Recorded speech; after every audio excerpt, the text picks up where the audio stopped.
Hey guys, how are you all. स्वागत है आप सभी का आपके अपने चैनल अनअकैडमी के अंदर। और आज है हम टॉपर स्टॉक विद अनअकैडमी के अंदर। हमारे सामने जो शख्सियत मौजूद है ये है पवन शर्मा सर। इन्होंने राजस्थान लेवल का जो एग्जाम हुआ था टीचर का, उसके अंदर संस्कृत में 318वीं रैंक हासिल की है पूरे राजस्थान के अंदर। बहुत ही बड़े विद्वान है ये संस्कृत के। आइए मिलते हैं पवन सर से। उससे पहले मैं अपने बारे में आपको कुछ बता दूं। मेरा नाम है विवेक सोनी, आप मुझे जानते हैं। मैं अनअकैडमी पर इंग्लिश पढ़ाता हूँ। आपने लेक्चर्स देखते हैं, बहुत सारा प्यार आपने मुझे दिया है अभी तक। तो आइए मिलते हैं पवन सर से और जानते हैं कि किस प्रकार का इनका संघर्ष रहा, कैसी जर्नी रही, कैसे कैसे इन्होंने अध्ययन किया और कैसे कैसे कौन कौन सी बुक्स को फॉलो किया और कौन सी बुक्स को आपको फॉलो करना चाहिए ताकि आप उन बुक्स को फॉलो करके आप भी सिलेक्शन ले सकते हैं। तो मिलते हैं पवन सर से। पवन सर, बहुत बहुत नमस्कार आपको। अपने बारे में कुछ बताइए सर, कहाँ से बिलोंग करते हैं और कैसा पृष्ठभूमि है सब कुछ।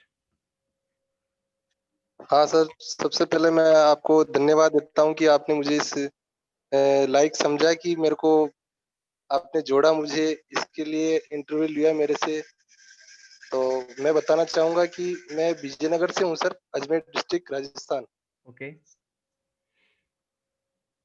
पारिवारिक तो बैकग्राउंड कैसा रहा है सर आपका? एजुकेशन कहाँ से हुई, घर में कौन कौन है और शिक्षा का माहौल कैसा है? पापा क्या करते हैं, मम्मी क्या है, बताइए कुछ।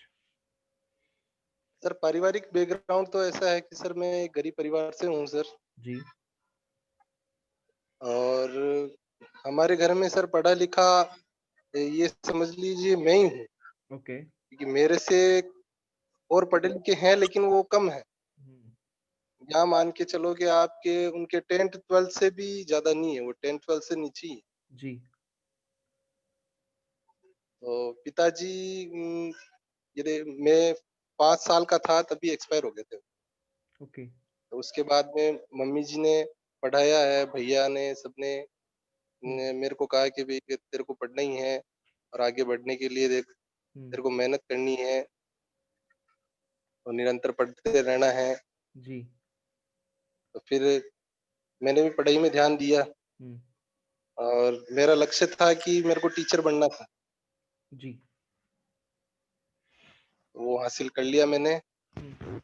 और ये सब मेरे बड़े बुजुर्ग हैं और मेरे जो भी भैया हैं, मम्मी हैं हम्म। और मेरे साथी सहयोगी, उन हम्म। सबका साथ रहा और हम्म। आज इस मुकाम पे हूँ मैं, बिल्कुल। जो आप देख ही रहे हो।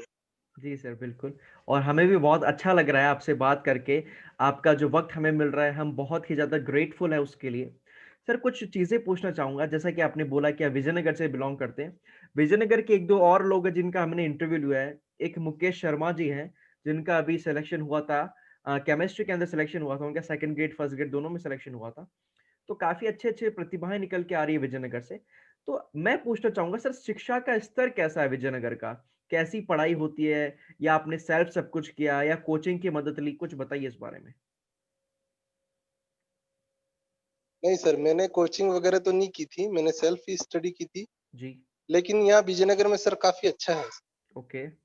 यहाँ का शिक्षा के मामले में विजयनगर बहुत अच्छा है सर। हम्म।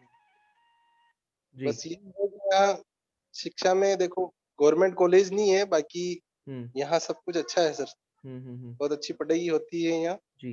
और कोचिंग इंस्टीट्यूट भी सही है, लेकिन मैंने कोचिंग का सहारा नहीं लिया सर, मैंने सेल्फ स्टडी की और जी। आज जो भी है आपके सामने है। बिल्कुल, बिल्कुल, बिल्कुल सही बात है। एक चीज़ पूछना चाहूँगा पवन सर। जैसे कि हम तो एक्चुअली होता है कि पुराने ज़माने में, या फिर पुराने ज़माने क्या कहें, कि थोड़े सालों जब पहले हम चलें, तो सिर्फ़ और सिर्फ़ किताबें चला करती थी या कुछ कोचिंग इंस्टीट्यूट चला करते थे। लेकिन आज माहौल ऐसा बन चुका है कि सबके फ़ोन के अंदर एक ना एक टीचर बैठा है। कोई ना कोई इंस्टीट्यूट का सबने कोर्स ले रखा है और वहीं वहीं से ऑनलाइन पढ़ते हैं। तो आपका क्या राय है इसके अंदर? आपका क्या ख़्याल रखते हैं आप कि ऑफलाइन कोचिंग या ऑफलाइन स्टडी ज्यादा बेटर रहती है कि ऑनलाइन का उतना महत्व है?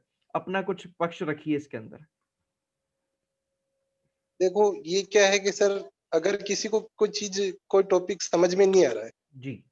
तो वो ऑनलाइन का सहारा भी ले सकता है कि अभी बिल्कुल। जो जो सिचुएशन अपने सामने आई थी, हम्म। अपने सिचुएशन जो हैंडल की थी अपन ने, बिल्कुल। कोरोना का समय आया था। इस हम्म। समय में क्या है कि अपन एक दूसरे के संपर्क में नहीं आते हुए जी। ऑनलाइन ही स्टडी कर सकते थे। जी, भाई जो टॉपिक अपने को समझ में नहीं आ रहा है तो उसको टॉपिक को समझने के लिए अपन किसी जो जो नॉलेजेबल है उस व्यक्ति का सहारा लेंगे। बिल्कुल। तो या तो कोचिंग इंस्टीट्यूट है या जी, फिर वीडियोस वगैरह इसमें यूट्यूब पे आते हैं। बिल्कुल। मैं दोनों को सही मानता हूँ, हुँ, लेकिन सबसे ज़्यादा अच्छा मैं ऑफलाइन मानता हूँ। ओके। क्या क्या डिफरेंस है ऑफलाइन और ऑनलाइन के अंदर? ऐसा क्या है कि ऑफलाइन बेटर लगता है आपको? देखो ऑनलाइन में सर कई चीज़ों का सामना करना पड़ता है, जैसे नेट की समस्या हो, बिल्कुल, जैसे अभी अपने दोनों में जुड़ने में आपको और मेरे को जुड़ने में भी काफ़ी टाइम लगा था। बिल्कुल सही बात है। I agree with you. हुँ, तो उसमें भी क्या है कि थोड़ी समस्याएँ आ जाती हैं जी, और इसके अलावा अपन जैसे ऑफलाइन में तो अपन कहीं भी जाके पढ़ सकते हैं, बिल्कुल कोई सही भी बात है।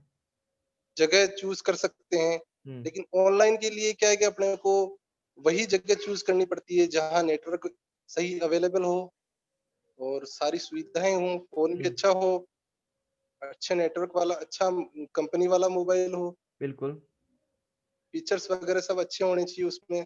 जी। तो ये सब है सर। बिल्कुल, मैं आपकी बात से सहमत हूँ। मैं समझ पा रहा हूँ आप कहाँ ले जाना चाह रहे हैं, क्या बोलना चाह रहे हैं। डेफ़िनेटली ये प्रॉब्लम्स आती हैं उन लोगों के लिए जो गाँव में बैठे हैं, उनके पास जिनके पास अच्छा फ़ोन तक नहीं है, वो कैसे करें? उनके पास ना तो ऑफ़लाइन कोचिंग है और ना ऑनलाइन कोचिंग है। उनके साथ जो एक चीज़ है, वो है उनका धैर्य, उनका विश्वास, उनकी लगन और उनकी मेहनत और उनके माता-पिता का आशीर्वाद। यही वो चीज़ है, जो चीज़ वो लेकर आगे बढ़ते हैं और आप ही की तरह सिलेक्शन लेते हैं। सर एक और चीज़ पूछना चाहूँगा मैं कि सारी चीज़ें अपनी सर जगह होती पूछिए। है, लेकिन एक व्यक्ति जब एग्ज़ाम दे रहा होता है, जो फ़ेज़ होता है, बड़ा ही कठिन फ़ेज़ होता है वो, क्योंकि कई बार उसको निराशा हाथ लगती है। ऐसा नहीं होता कि आपने फर्स्ट बार एग्ज़ाम दिया और पास हो जाओगे, बहुत रेयरली ऐसा होता है। गिने-चुने लोग होते हैं जो पहले एग्ज़ाम में पास हो जाते हैं। तो जो निराशा हाथ लगती है ना, बहुत ज़्यादा डिप्रेस हो जाता है आदमी, बहुत ज़्यादा थका हुआ, बहुत ज़्यादा मायूस फ़ील करता है। उस स्थिति से उभरने के लिए क्या राय देना चाहेंगे? आप क्या सोच रखते हैं उस बारे में?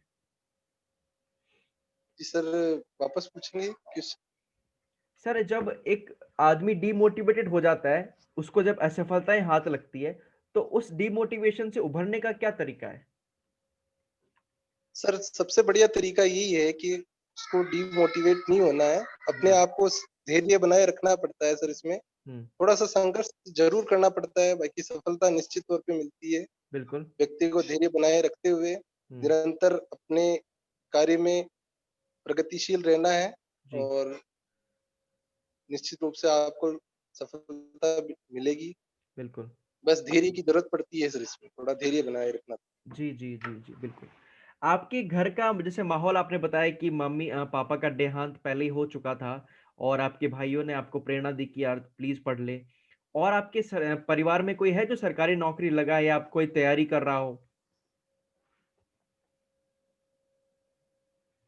नहीं सर, मैं तो मेरे परिवार में सर पढ़ा-लिखा ही मैंने बताया आपको जैसे कि हाँ, 10th-12th के अलावा मेरे परिवार में कोई पढ़ा-लिखा नहीं।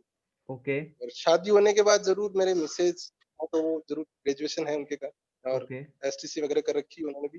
हुँ, हुँ, हुँ। बाकी इससे पहले सर कोई पढ़ा-लिखा नहीं है हमारे घर ठीक है, ठीक में है। और थे तो वो क्या के एक्सपायर हो गए, जैसे नाना जी थे तो वो टीचर थे वो भी, जी। पर वो जब मैं समझने लगा तब तक वो एक्सपायर हो गए थे, तो हुँ, उनसे भी मेरा ये विशेष जुड़ाव नहीं रहा उनसे। जी।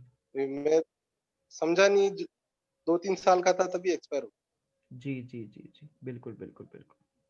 चलिए पवन जी बहुत-बहुत धन्यवाद आपका। बहुत मज़ा आया आपसे बात करके और आपने अपने अनुभव हमसे शेयर किए और आपने अपनी राय रखी कि किस प्रकार से पढ़ाई करना चाहिए। प्रतिभा जो है वो साधनों की मोहताज नहीं होती।